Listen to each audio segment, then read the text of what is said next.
The wind screamed across the open plains, driving waves of snow that blurred the horizon and bit into the skin like shards of glass. What little light remained of the day had been swallowed by gray clouds, leaving the land desolate and cold. Out of that wilderness came a lone figure, Clara Dawson, bent against the storm, her shawl pulled tightly around her face. Every step she took felt heavier than the last. The hem of her skirt was stiff with ice. Her fingers were numb to the bone. For miles, she had followed the faint track of a wagon road, though it had long since vanished beneath the snow. She had no horse, no carriage, only a small satchel containing a worn Bible, a threadbare dress, and a folded letter she hadn't had the courage to open in weeks. Her shoes, once sturdy, were soaked through. Each step made a soft crunch, swallowed almost instantly by the storm. Clara hadn't meant to end up here, stranded in the middle of Wyoming territory. The stagecoach she'd been riding broke down near Medicine Bow 2 days ago, and when the driver announced he couldn't wait out the storm, the passengers scattered for nearby homesteads. She had no destination, only a desperate need to find work. Her last employer in Cheyenne had dismissed her with harsh words and a lie, that she'd stolen a brooch from the lady of the house. The accusation had followed her everywhere, closing doors before she could even knock. Now, with frost creeping into her bones, Clara saw something that made her stop. Through the swirling snow ahead, a faint flicker of light, warm, golden, steady. A lantern swinging on a porch beam. The sight nearly undid her. Her legs trembled as she quickened her pace, clutching her satchel to her chest. The light grew brighter with each step, until at last she saw the outline of a small ranch house, its roof heavy with snow, smoke curling from the chimney. Inside, Eli Turner sat by the fire, one arm cradling his infant daughter, Maggie, who wailed in protest of her bottle.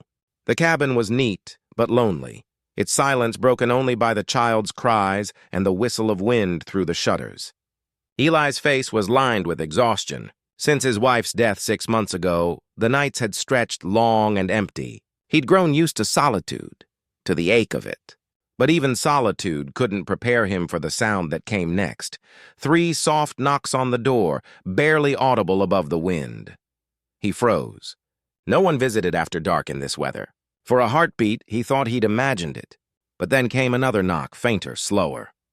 He set Maggie gently in her cradle, reached for his rifle, and crossed the room. When he opened the door, a gust of wind swept in, carrying snow and the scent of pine. Standing there was a woman, pale and trembling, her lips blue, her eyes wide with exhaustion. "Please," she whispered, her voice almost lost to the wind. I'll work for food, for shelter, anything." Eli hesitated only a moment before stepping aside.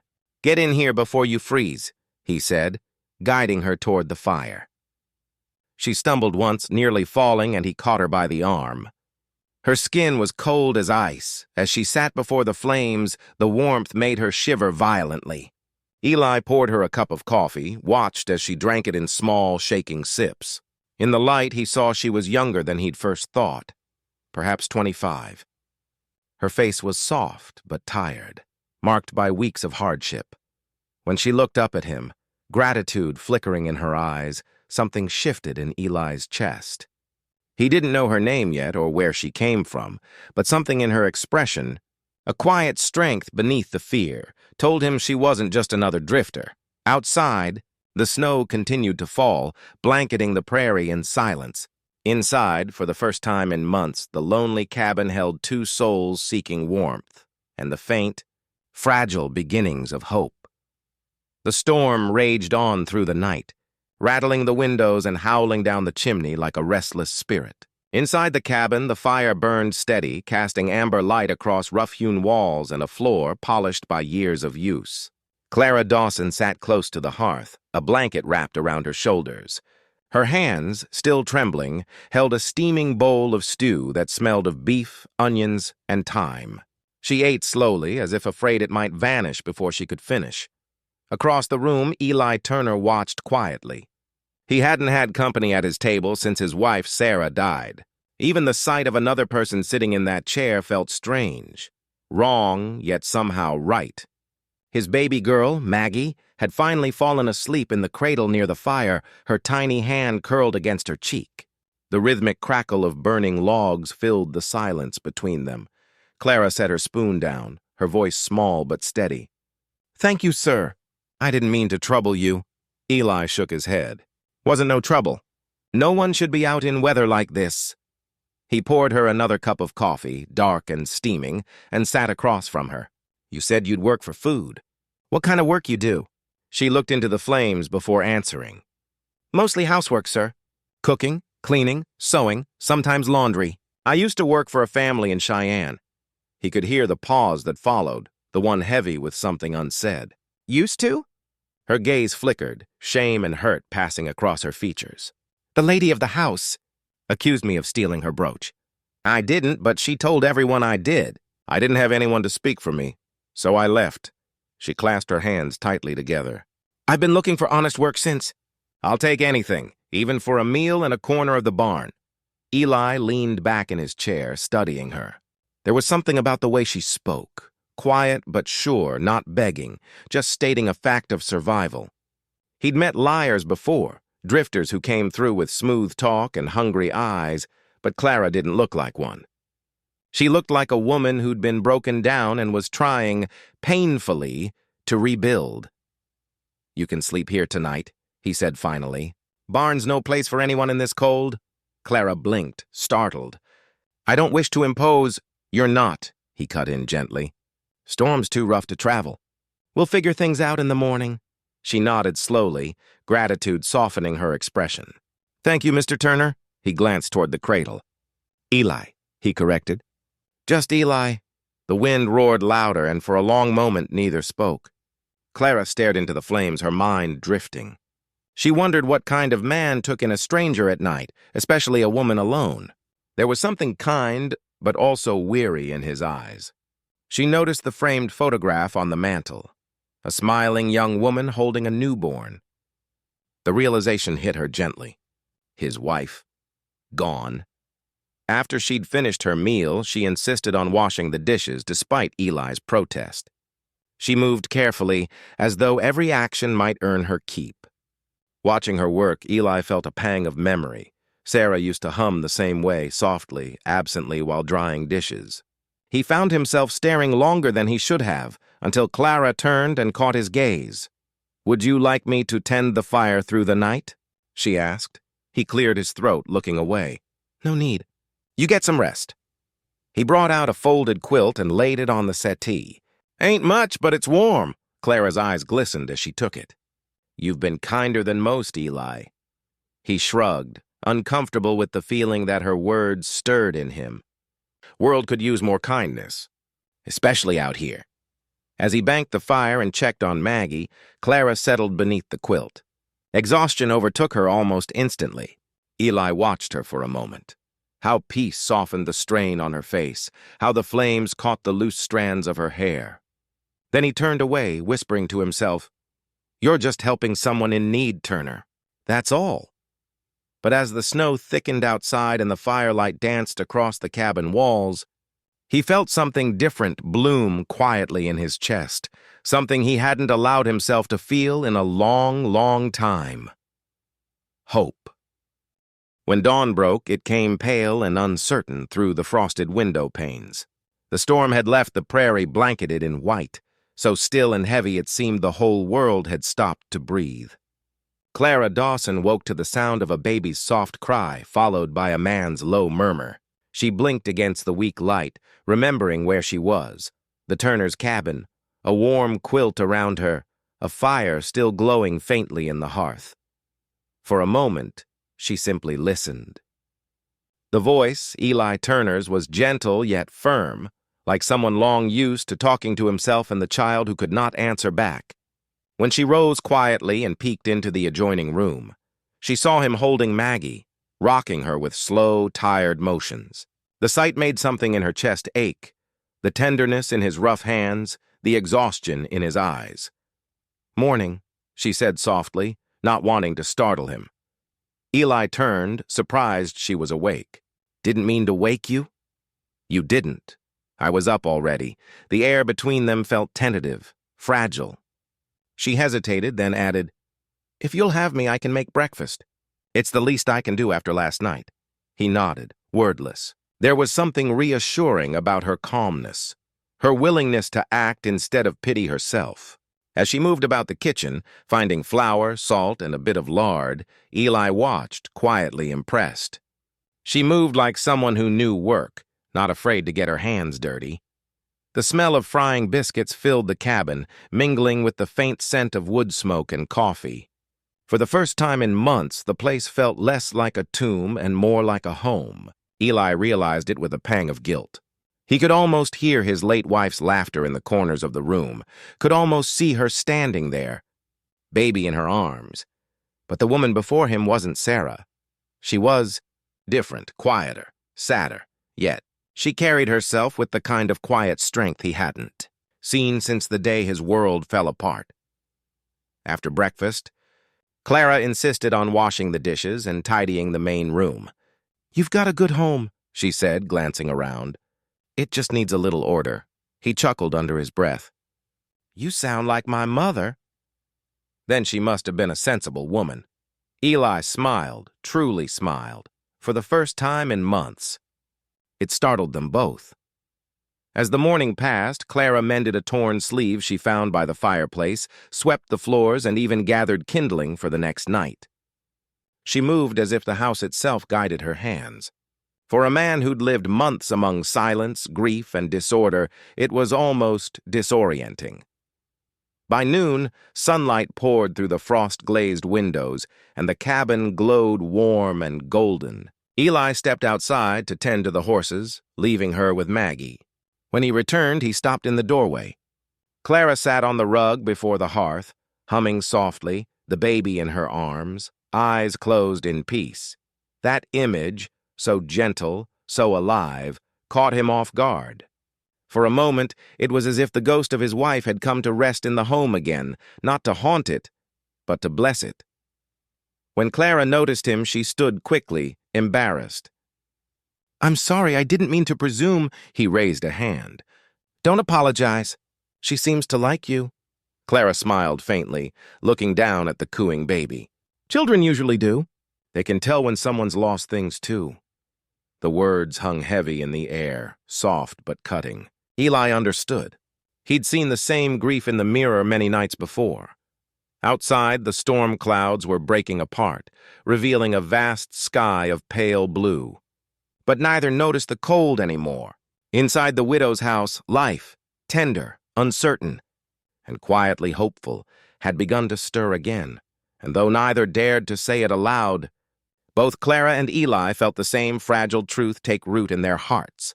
Sometimes, the smallest kindness could start to heal the deepest wounds. The snow began to melt slowly in the days that followed, turning the vast Wyoming plains into a patchwork of white and mud. With the thaw came life again. Streams trickled, horses whinnied in the corrals, and the wind carried the faint promise of spring. For Eli Turner, it meant he could finally ride into town for supplies after being snowed in for nearly 2 weeks. For Clara Dawson, it meant a mix of gratitude and worry. Since the night she'd arrived half-frozen on his doorstep, Clara had thrown herself into work. She scrubbed the floors, patched worn linens, mended Maggie's tiny clothes, and even reorganized the pantry. The cabin, once silent, cold, and half-forgotten, now hummed with quiet life. Eli had to admit he hadn't realized how much warmth a woman's touch brought until she came along. Still, the boundaries between them were fragile. He treated her with the steady courtesy of a man raised right, never prying, never crossing a line. She respected that, though she could feel a growing tenderness in the way he looked at her, especially when she held Maggie close. That morning, Eli saddled his horse and said he'd be back by sundown. "You sure you'll be all right here?" he asked, half uncertain. Clara smiled softly. "We'll be fine. Maggie's got a full belly, and I've got a list of chores as long as the trail to town." He nodded, tugged his hat lower, and rode off. Clara stood at the door, watching him disappear into the horizon, a strange heaviness in her chest she couldn't quite name. The town of Ridge Hollow was small, a scattering of wooden buildings along a single dusty street. As soon as Eli walked into the general store, the bell above the door chimed and a few heads turned. He'd always been a quiet man, keeping to himself since his wife's passing. So when folks saw the faint spark of life in his eyes again, curiosity stirred like dry leaves in the wind. "Morning, Turner," said Sheriff Harlan Briggs, leaning on the counter. "Heard you've had company up at your place." Eli didn't look up from inspecting a bag of oats. "You heard right. Woman showed up during the storm. Near froze to death. She's been helping with the baby." The sheriff whistled low. "A woman, huh? Ain't that fast?" From the corner, Mrs. Abernathy, the pastor's wife, clucked her tongue. "It's not proper, Eli. You've a baby girl to think about." "What'll folks say?" He turned then, meeting her gaze squarely. "Let 'em say what they like. My baby's got a full belly and someone to hold her when I'm out working. That's what matters. But gossip, once started, spreads like prairie fire." By the time Eli left town, whispers had already drifted from the mercantile to the saloon, then to the church steps. "She's young," someone said. "No family," another added. "Bet she's after his land." Or worse. Back at the ranch, Clara worked without pause, unaware of the stories forming in town. She swept the porch, hung the laundry to dry, and sang softly to Maggie. Yet some part of her, a part sharpened by years of being judged unfairly, felt the unease before it reached her ears. When Eli returned that evening, she noticed it in his shoulders, the tension that hadn't been there before. He dismounted quieter than usual, his jaw set. "Something wrong?" she asked carefully. He hesitated, then sighed. "Town's talking." Clara froze. "About me?" "About us," he corrected softly. "Folks don't take kindly to what they don't understand. A widow and a stranger under one roof. They'd rather invent a story than let it be." Clara's face fell. "I can leave in the morning. I don't want to bring you trouble," but Eli shook his head, his tone firm but kind. "You leave, they'll just find someone else to talk about. I ain't letting a few tongues decide who freezes and who don't." For a long moment, silence hung between them, broken only by the crackle of the fire. Maggie whimpered in her cradle, and Clara bent to soothe her. When she looked up again, Eli was watching her with something fierce and protective in his eyes. "We'll weather it," he said quietly. "Same as we weathered that storm, outside." The wind had settled, but in the distance, thunder rolled faintly, a warning that the storm ahead might not come from the sky this time, but from the hearts of men. The days after the gossip reached them were uneasy ones. The tension hung in the air like wood smoke that wouldn't clear. Eli Turner said little of it, and Clara Dawson pretended not to notice the way his jaw tightened each time he came back from town. But both knew their small, fragile peace was being tested by the world outside their door. Still, life on the ranch had a rhythm that refused to bend to rumor. The animals needed tending, the fences needed mending, and the baby needed love. Clara threw herself into work with quiet determination, and Eli found comfort in that steadiness. The ranch had long been a place of silence, of echoes and ghosts, but under Clara's hands it began to breathe again. She started small. The broken kitchen chair was mended and sanded smooth. The laundry, once neglected, was washed and folded neatly in the cupboard. Even the old rose bush near the porch, long dead from neglect, she pruned and watered, whispering softly to it as she worked. Eli watched from a distance. At first it was simple gratitude. She was helping him hold things together. But over time, gratitude turned into something harder to name. When he'd wake in the morning to the smell of biscuits baking, or hear Clara laughing softly at Maggie's babble, something inside him, something that had gone quiet since Sarah's death, began to stir again. One afternoon, as the sun dipped low over the prairie, Clara joined Eli in the corral. She wore his late wife's old work gloves, patched and too big, but she managed well. Together, they repaired the fence posts that winter had knocked down. The scent of pine sap and earth filled the air, and a warm wind carried the hum of distant meadowlarks. "Did you always work the ranch alone?" Clara asked, her brow glistening with sweat. "Since Sarah passed," he said simply. "Had a hand or two help for a while, but they left when the snow came. Guess I didn't much feel like talking to anyone after that." Clara nodded, understanding the kind of loneliness that didn't need many words. "Grief can make a home feel like a prison," she said quietly. Eli looked at her, curious. "You sound like you know." "I do," she admitted, hammer pausing mid-swing. "I lost my mother young. My father drank himself to ruin after. The world don't stop for your sorrow, it just expects you to work through it." He studied her face, lined not with age but endurance. Then he said, "Maybe that's what makes you strong." Clara looked away, eyes glistening faintly. Strong, maybe, but tired. That night they sat by the fire after Maggie was asleep. The air was peaceful, the kind of quiet that didn't feel empty anymore. Clara mended a tear in Eli's shirt while he read aloud from the paper he'd brought from town. Occasionally he'd glance up, his voice softening without meaning to. When she handed the mended shirt back, he said, "You've done more for this place in a few weeks than I've done all winter." She smiled shyly. "You gave me shelter, Eli. I just gave it life again." Her words struck deep. He looked around.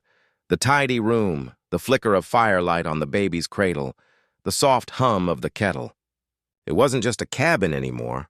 It was a home again.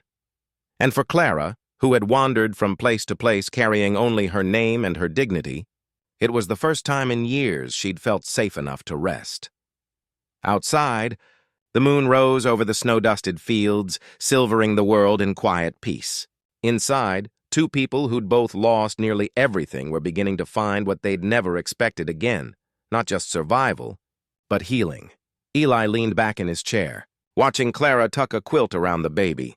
When she looked up, their eyes met, steady, unhurried, and full of something unspoken. The fire popped softly, sending a spark into the air. Neither of them moved to speak it aloud, but both knew it now. The ranch wasn't the only thing beginning to heal. Their hearts were too. The thaw of spring brought not just warmth but movement. Mail wagons returned to the trails, cattle herds were driven north again, and travelers began to cross the plains. Life on the ranch settled into a comfortable rhythm. Eli Turner rose before dawn, working the fields, fixing harnesses, and tending to livestock. Clara Dawson handled the house, cooking hearty meals and caring for little Maggie, whose laughter now filled the once lonely cabin. It would have been perfect, almost peaceful, if not for the shadow that still lingered in Clara's heart. No matter how many days passed, she could never quite shake the fear that her past would catch up to her. Each time a rider appeared in the distance or a stranger passed through the valley, her pulse quickened. She had seen how gossip traveled faster than any horse. Eli, noticing her unease, never pressed her with questions. He knew she carried something heavy. He could see it in the way she sometimes paused mid-task, her eyes distant, her hands trembling ever so slightly. He figured whatever burden she bore, she'd share it when she was ready. That moment came one dusky evening. The sun had just sunk behind the hills when the sound of hooves echoed down the trail. Eli stepped out onto the porch expecting the post rider, but the man who dismounted was no one he recognized. He was broad-shouldered, dressed in a black coat, and wore a smirk that didn't belong on a friendly visitor's face. "Evening," the stranger drawled. "Name's Mr. Hollis. I'm looking for a woman. Goes by Clara Dawson." Eli's body tensed instantly. "What business you got with her?" Hollis tilted his hat back, his eyes gleaming with malice. "She used to work for my employer in Cheyenne. Stole a brooch worth a month's wages. Been looking to return her to justice, you might say." Behind Eli, the door creaked. Clara stood frozen in the doorway, her face pale as snow. Her eyes widened when she saw Hollis. "You have no right to be here," she said, her voice trembling but defiant. Hollis let out a cold laugh. "Still got that sharp tongue, I see. You're lucky Mr. Carter didn't press charges, girl. He just wanted his property back and an apology. You owe both." Eli's gaze flicked between them. "You said she stole?" "That's right," Hollis said smoothly. "And ran off before we could question her." Clara's voice broke through, raw and desperate. "I didn't steal anything, Eli. He's lying. His employer, Mr. Carter, he tried to force himself on me. When I pushed him away, his wife saw. He accused me to save his own name." The words hung heavy in the cooling air. For a long moment, no one spoke. Eli stepped forward slowly, his hand resting near the handle of his rifle. "You'd best ride out, Hollis. There's no lawman here and no one under this roof is a thief." Hollis's smirk faded. "Careful who you're protecting, Turner. You think the town'll take kindly to a rancher harboring a runaway? Folks got long memories and sharp tongues." Eli's eyes hardened. "Then they can talk all they like." "But you'll ride out before I change my mind." Hollis spat in the dirt but turned toward his horse. "Suit yourself. Just don't say I didn't warn you." When the hoofbeats faded, Clara's knees nearly gave out. Eli caught her before she fell. Her breath came in short, broken sobs. "I swear, Eli, I told you the truth." "I swear it." He steadied her gently. "I know you did. You believe me?" she whispered, almost afraid to ask. Eli met her gaze, steady and certain. "You've been here near 2 months, Clara. I've seen your heart. No liar could care the way you do." Tears streamed down her face. Not just from relief, but from years of injustice finally being met with mercy. That night, Eli sat watch by the window with his rifle close. He wasn't sure if Hollis would return, but he knew one thing with absolute certainty. Whoever Clara Dawson had been before, she was his responsibility now, and though the fire burned low and the night stretched long, neither of them slept. Outside, the wind whispered over the plains, carrying away the last ashes of fear and bringing the first breath of resolve. The morning after Mr. Hollis rode away, the ranch felt quieter, but not in the peaceful way it once had. It was the silence that comes after a gunshot, when even the wind seems to hold its breath. Clara Dawson moved through her chores like someone walking through fog, haunted by the thought that Hollis's venomous words were already galloping toward town. And she was right. By the end of that week, Ridge Hollow was alive with whispers once again. "The woman at Turner's ranch," folks muttered. "She's a thief, a liar. Been running from trouble in Cheyenne." The words twisted and grew with every retelling. By the time they reached the general store, she was no longer just a servant accused of theft. She was a wanted criminal who'd trapped Eli Turner under her spell. Eli heard it all when he came to town for feed and supplies. He felt the stares before anyone even spoke. Mrs. Abernathy, the pastor's wife, stood by the counter with a jar of preserves in hand, her eyes sharp with judgment. "I'd be careful. Eli," she said in a tone meant to sound kind but cut like a knife. "A man's reputation is a fragile thing. And the Lord frowns upon keeping a woman under one's roof without marriage or morals." Eli met her gaze evenly. "I don't recall the Lord saying to let a woman freeze to death in a snowstorm either." The room went quiet. He paid for his goods and left without another word. But by the time he reached home, the anger inside him had hardened into something heavier, a sense of helplessness. That evening, Clara sensed the change in him. She was mending Maggie's little blanket when he came in, his face grim. "They know," he said quietly. Her hands stilled. "The town?" he nodded. "Word travels faster than wildfire out here." Hollis did his work well. Clara's throat tightened. "Then I should go. I can't have you and Maggie paying the price for me." "Go where?" he asked. "Back to the road? Back to freezing and starving?" "I've done it before," she said softly, though the tremor in her voice betrayed her fear. "I won't bring you more trouble, Eli. I couldn't bear to see you shunned because of me." He took a step closer, his voice steady. "Clara, you think I care what a handful of gossiping townsfolk say? They can talk themselves hoarse. You've worked this place back to life.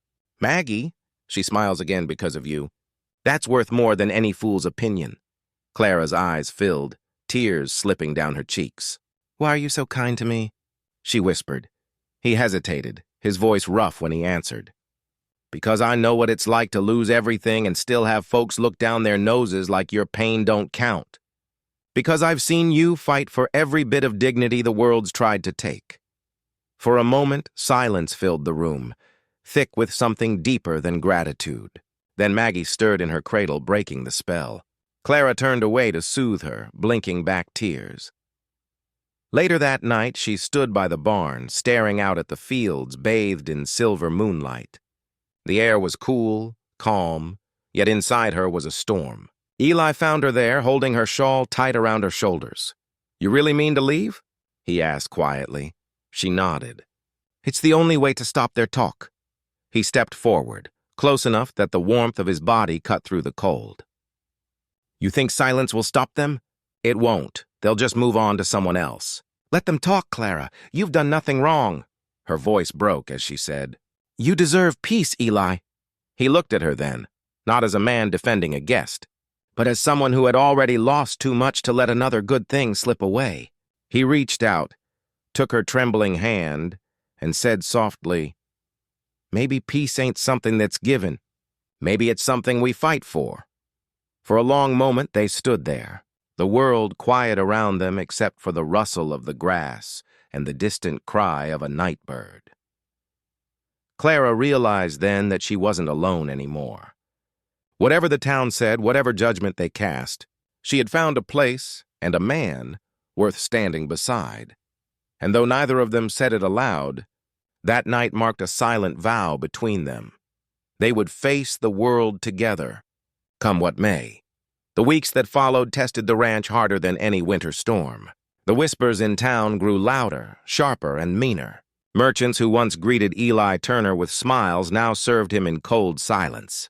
Some refused to trade at all. The blacksmith muttered that Eli had brought shame on honest men. Mothers pulled their children away when Clara Dawson passed by the church steps, whispering prayers under their breath as if she carried sin in her shadow. But Clara held her head high, at least in public.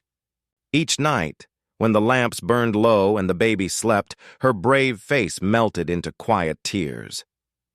They'll never forgive me, she whispered once. Not for what I didn't even do. Eli sat beside her on the porch, looking out into the darkness. Then we'll stop asking them to, he said. We'll live so the truth speaks louder than their lies. His words comforted her more than he knew. Slowly she began to reclaim her spirit, tending the garden, baking bread again, laughing softly at Maggie's baby giggles. The ranch began to breathe life once more, but fate wasn't done testing them. One dry, windless evening in late summer, Clara smelled smoke.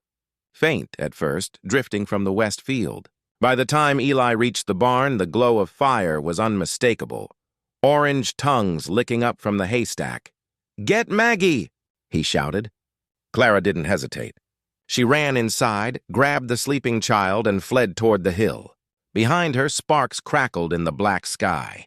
Eli and two ranch hands, Tom and Will, fought the blaze with buckets and wet sacks. But the fire roared fast and fierce, eating up half the barn before they could slow it. It took nearly an hour before the flames finally choked out, leaving behind only smoldering ruin. When the dawn came, the damage was clear. 3 horses gone, the hay lost. A third of their season's feed burned to ash. Eli stood staring at the wreckage, jaw tight. That wasn't an accident, he said. The wind was still. Fire don't start itself. Clara's heart sank. You think someone from town? I don't think, he said quietly. I know. A deep rage burned in him, not for the lost barn, but for the fear he saw in Clara's eyes. She didn't deserve this, not after all she'd already suffered. Later that day, Eli hitched the wagon and rode into Ridge Hollow. Clara begged him not to go alone, but he wouldn't hear it. They need to see me stand, he said. When he entered the general store, conversation stopped dead. All eyes turned on him. He walked straight to the counter where Mr. Hollis now stood smugly beside Mr. Carter, the man who had once accused Clara of theft. They'd returned to town, and with them the final spark of malice.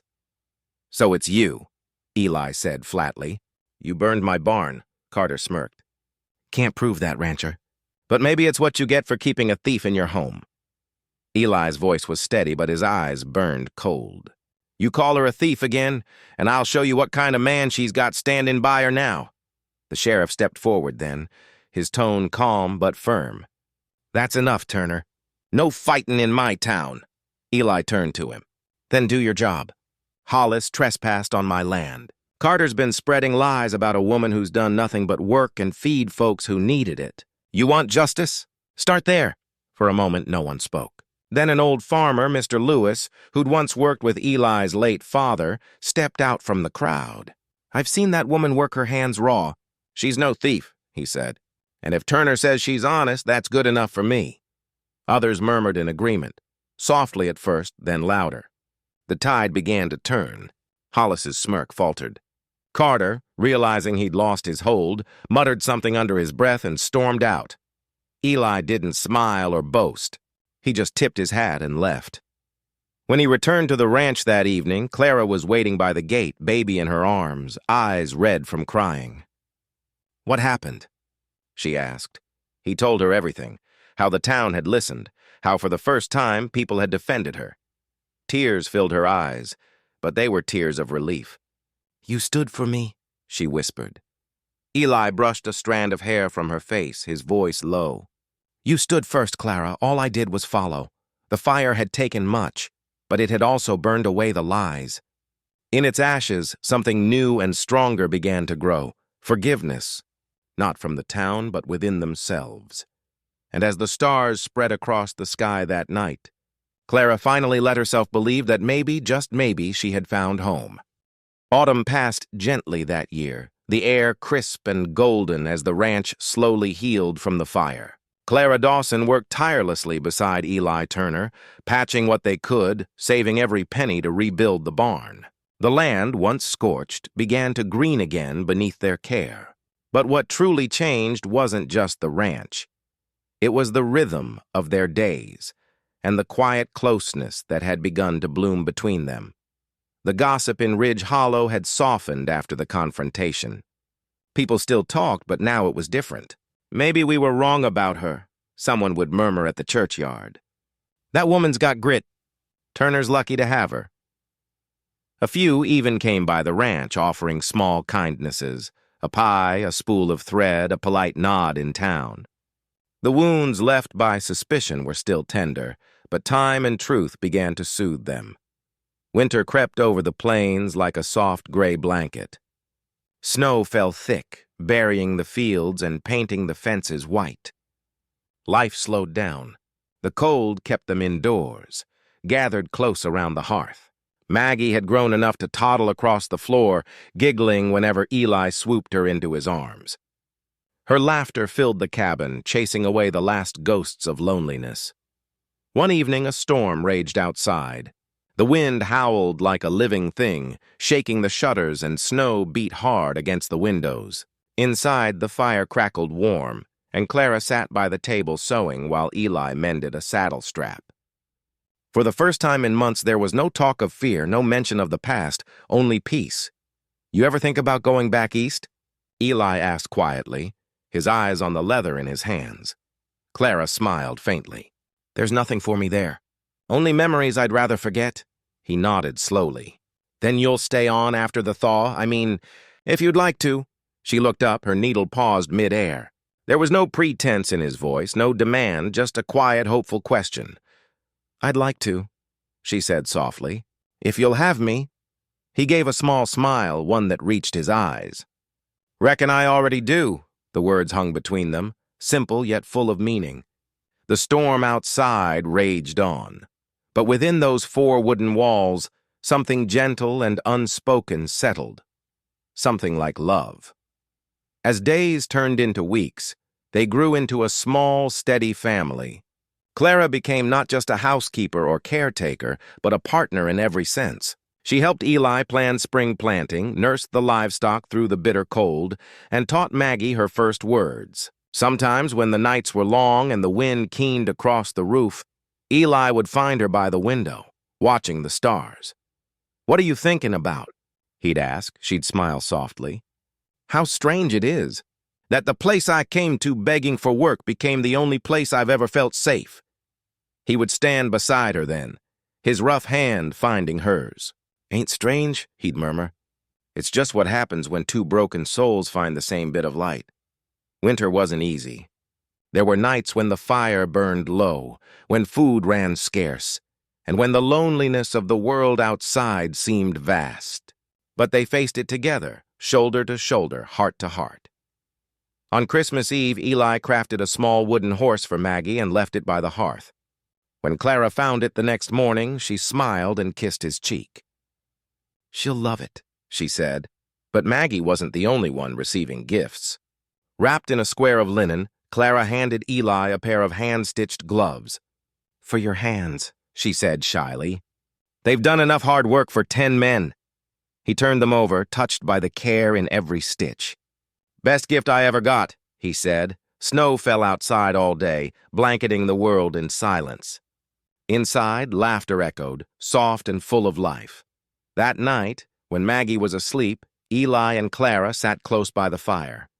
The light danced across their faces, hers soft and thoughtful, his lined and weary but warm. Neither spoke of the past anymore. It no longer mattered who they'd been before.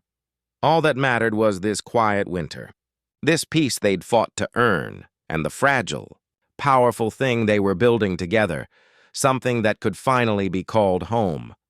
When the first crocuses pushed through the last of the snow, Clara Dawson felt something stir deep within her, a quiet joy she hadn't known in years. Winter had tested them, but it hadn't broken them. The cold had forged something strong, binding her life with Eli Turner's and little Maggie's in ways she could never have imagined when she'd first arrived at his doorstep, cold, starving and desperate for work. Now, as spring stretched its golden fingers over the plains, the ranch hummed with life again. The rebuilt barn stood proud and sturdy, its fresh timber shining in the sun. Calves tottered in the fields, chickens clucked near the porch, and the garden Clara had carefully planted last autumn began to show green shoots. Every sunrise seemed like a promise. Eli watched Clara more often now, though he tried not to let her see. She had changed in ways both subtle and striking. The sadness that had once haunted her eyes had lifted, replaced by quiet confidence. She laughed easily, sang softly while she worked, and even rode into town without fear. People greeted her differently, too, with respect now, not suspicion. Still, there were moments when Eli hesitated to speak the words sitting heavy in his chest. He'd lost too much once before, his wife, his peace, his trust. But each passing day reminded him that life was too short to let love go unspoken. It was on a bright morning in late April that he finally found his courage. Clara was in the garden, kneeling among the young shoots, Maggie playing nearby with a wooden pail. Eli came up behind her quietly, holding something small in his hand, a silver ring, polished until it gleamed like the morning light. She turned when she heard his footsteps. "You're up early," she said with a smile, brushing dirt from her hands. "Couldn't sleep," he replied. "Too much on my mind," she tilted her head. "The new herd?" He shook his head, his voice low but steady. "No, you!" For a moment she froze, eyes wide, the wind catching a loose strand of her hair. He stepped closer, his voice gentle but sure. "When you came here, I thought I was helping you. But truth is, Clara, you helped me more than you'll ever know.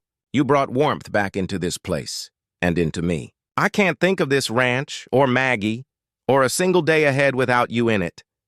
Tears welled in her eyes before he even said the words. "I don't have fancy things to offer," he went on, his hand trembling slightly as he held out the ring.